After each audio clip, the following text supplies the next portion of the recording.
report de l'examen du brevet de technicien supérieur en Côte d'Ivoire. Des étudiants mécontents s'expriment ce soir. Une adolescente violée et grièvement blessée à la machette par un homme à Abengourou. Le ministère de la Femme, de la Famille et de l'Enfant a pris en charge la victime. Bonsoir à tous, madame, monsieur, bienvenue. Le brevet de technicien supérieur reporté à une date ultérieure en Côte d'Ivoire. C'est une décision du ministère de l'Enseignement supérieur et de la Recherche scientifique. Mais cette mesure passe mal auprès de certains candidats. Ils sont au micro de Noussangari. Dans cette salle de classe au lycée technique d'Abidjan, Franck et ses amis révisent leurs cours. Au programme ce jour, les maths financières. On suppose qu'il n'y a pas de stock de sécurité, que la question se fait sans pénurie, de déterminer. C'est ainsi tous les jours depuis un mois. Tout comme les candidats des autres filières, ces candidats au BTS Finance Comptabilité et Gestion d'entreprise devront encore prolonger leur révision. Et pour cause, le report de la date de l'examen du BTS prévu du 16 juillet au 4 août. Une décision prise par le ministère de l'Enseignement supérieur et de la Recherche scientifique, mais qui n'est pas du goût de certains candidats. Pour quelqu'un qui s'est préparé physiquement et psychologiquement pour un examen, à une date donnée et s'attend à ce que la date soit reportée, franchement, c'est difficile. Même l'année dernière, ça a été le cas. Voilà, donc si le gouvernement pouvait adopter des mesures strictes pour pouvoir régler ce problème. Nous avons bossé depuis 16 juin. Nous sommes prêts pour aller composer et on vient de déstabiliser. Vraiment, nous sommes vraiment fatigués. Parce que là, jusqu'à présent, les parents sont fatigués de nous voir défiler à l'école. Et là, le transport aussi nous fatigue. Les parents nous demandent, vous composez quand? Et on arrive à la maison, on leur dit qu'ils ont changé la date. La convocation, ce précieux sésame qui permet aux candidats de connaître leurs différents centres de composition, est elle aussi indisponible sur le site recommandé par la direction des examens, des concours et de l'orientation. On n'a pas reçu de convocation. Nous sommes dit que les convocations allaient sortir ce vendredi. Depuis le lundi, nous parcourons le site de l'examen et jusqu'à présent, il n'y a pas de convocation disponible. Lorsqu'on se rend sur le site, on nous fait comprendre que ce n'est pas encore disponible. Nous ne connaissons pas nos centres d'examen jusqu'à présent. Pour connaître les motivations réelles du report de l'examen et de la non-disponibilité des convocations, nous effectuons un tour au ministère de l'Enseignement supérieur et de la Recherche scientifique. Mais impossible d'avoir un interlocuteur pour éclairer nos lanternes. Selon des indiscrétions, la DESCO, structure en charge de l'organisation du brevet des techniciens supérieurs depuis des années, a été dessaisie cette année de l'organisation de cet examen au profit de la direction des systèmes informatiques, chose qui aurait occasionné ce retard dans l'organisation du dit examen. La chaîne de solidarité se poursuit après les fortes pluies survenues le 19 juin dernier dans le district d'Abidjan et à l'intérieur du pays. Plusieurs sinistrés de la commune de Bingéville ont ainsi reçu récemment des vivres et non-vivres. C'est un don du gouvernement ivoirien. Des routes coupées par le sable, des habitations presque ensevelies. Le quartier Sikojideux dans la commune de Benjerville porte encore les stigmates du passage des eaux. Ici, les populations sont inquiètes à la moindre goutte de pluie. La peur des inondations hante encore les esprits. Avec la montée du sable, on commence à avoir peur. On a peur parce qu'on ne peut pas dormir, on ne sait pas à quel moment la pluie va nous trouver dans nos maisons. Chaque fois, on est obligé de sortir de l'eau. Quand toutes ces eaux-là se convergent vers ici, il n'y a pas de sortie. Donc tout ça se cumule là, jusqu'au niveau de mes fleurs là. Personne ne peut sortir, parce que l'eau arrive à cette hauteur-là. Mais qui va risquer sa vie dans cette eau-là? On est obligé d'être bloqué dans la maison jusqu'à ce que la pluie cesse. Joséphine est traumatisée. La cinquantaine est révolue, elle a connu la peur de sa vie le 19 juin dernier avec la montée des eaux. L'eau nous s'y prend. Au début, quand ça a commencé, chez nous, là, c'est rentré par là, derrière, dans les couloirs. Donc, on était obligé de monter des clôtures. Deuxième fois, l'eau a passé par devant, l'autre côté. Là aussi, ça s'est rentré partout, dans toute notre maison. Si on dégage, on enlève les sables et puis on met notre goudron comme c'était avant, peut-être que puis faire les carnivaux pour que l'eau puisse passer. Depuis l'année surpassée, on vit dans cet état-là. Vous voyez, avant, il n'y avait pas de mur. Mais à cause des sables, j'ai monté mur. Avec tout ça, c'est rentré, ça a gâté même mes habits de clients ici. Bon, on est là, on fait avec, on peut même pas, on ne sait même pas ce qu'on va faire. Au total, 731 personnes ont été sinistrées à Bingerville par les fortes pluies. Certains ont perdu des biens, d'autres leurs habitations. Toutes ces victimes ont reçu la compassion du gouvernement à travers des mots de soutien, des dons de vivres et de non-vivres. Un geste de solidarité bien apprécié par les bénéficiaires. Vraiment content pour le soulagement fait à la population. Ce sinistre-là a causé beaucoup de dégâts.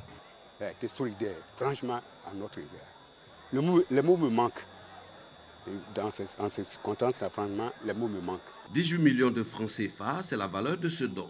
Il est composé de 45 matelas, de 4 tonnes de riz, de plusieurs cartons de pâtes alimentaires et bien d'autres produits. On poursuit avec ce drame survenu à Abengourou, dans la région est du pays. Une adolescente de 14 ans a été violée et mutilée à la machette par un homme dans la nuit du 5 au 6 juillet dernier. L'agresseur s'en est pris également aux 2 jeunes frères de la victime. Les 3 enfants ont été pris en charge par le ministère de la Femme, de la Famille et de l'Enfant. Les détails avec Sylvie Touré. Au niveau de la main gauche, ici on a une grande plaie verticale allant de la commissure entre le 3e et le 4e doigt jusqu'au poignet avec une dislocation des os du cadre. Scène d'horreur que celle relatée par le médecin à la ministre. Une fillette de 14 ans violée et tailladée à la machette. Le drame s'est produit à Abengourou. La victime a été évacuée à Abidjan pour subir une intervention chirurgicale. Le ministère de la Femme, de la Famille et de l'Enfant prendra toutes les dispositions utiles en lien avec la gendarmerie, en lien avec la police et la justice au regard de la gravité des actes commis sur ces enfants innocents pour que la rigueur de la justice. Les 2 frères de la victime, âgés de 7 et 4 ans, n'ont pas été épargnés. Si le plus âgé s'en tire avec quelques entailles, ce n'est pas le cas du plus jeune. Il a reçu un violent coup de machette à la tête. Il a été également évacué sur Abidjan. Il a été dit que le jeune homme qui de temps en temps travaille dans les champs de la maman est venu la journée du jeudi demander après la mère. Ils ont dit non, que la maman est allée dans le village voisin pour vendre du manioc. Et il est revenu notamment. Il intimait l'ordre à la petite de se déshabiller pour qu'il ait des rapports avec elle. Chose qu'elle a refusée, mais sur insistance avec la machette, elle a cédé, s'est déshabillée. Et de 2h du matin jusqu'à 4h, il était sur la petite. Fatigué, il lui a demandé est-ce qu'elle pouvait aller aux toilettes. Il a dit non, si tu sors, c'est pas les médias. Donc il a dit non. Il a insisté. Donc, exaspéré, la petite l'a poussée. Et c'est là qu'a commencé les fusions. Chaque fois qu'elle refusait, c'était un coup de machette. Le principal accusé, qui n'est autre que le manœuvre de la mère, a été mis aux arrêts pour élucider les causes et les circonstances de ce drame familial. On s'intéresse à présent à la filière viande de bétail en Côte d'Ivoire. Les conditions d'hygiène ne sont pas toujours respectées lors de l'abattage, le transport et la commercialisation des animaux. Le risque de développer une maladie est grand. On en parle avec Dangui Dangui. Sous le soleil, dans la boue, sans eau ni nourriture, ce troupeau de bœufs patiente dans le couloir de la mort. Bienvenue à l'abattoir communal de Yopougon à Azito. L'abattage de ce jour a déjà eu lieu avant le lever du soleil. Place maintenant au silence.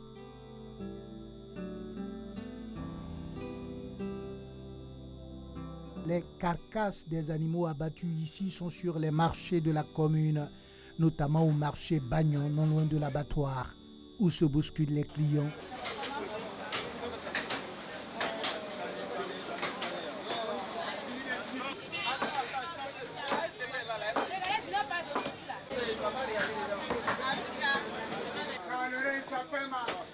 De la viande de bœuf ou de mouton au vent, à la merci de la poussière et des mouches, attire quand même des clients pas toujours satisfaits des conditions d'hygiène. Voici la route qui est là, tout est exposé. Les mouches, la poussière, tout et tout, mais qu'est-ce qu'on peut faire? Nous sommes obligés. Même que ça soit à l'abattoir, c'est la même chose. Donc au lieu de payer le transport et puis aller jusqu'à Paboué, on préfère venir payer ça là.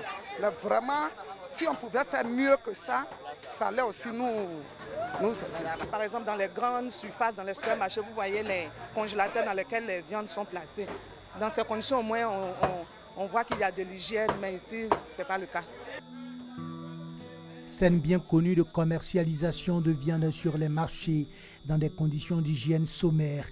Les vendeurs désignent un coupable, le manque de moyens.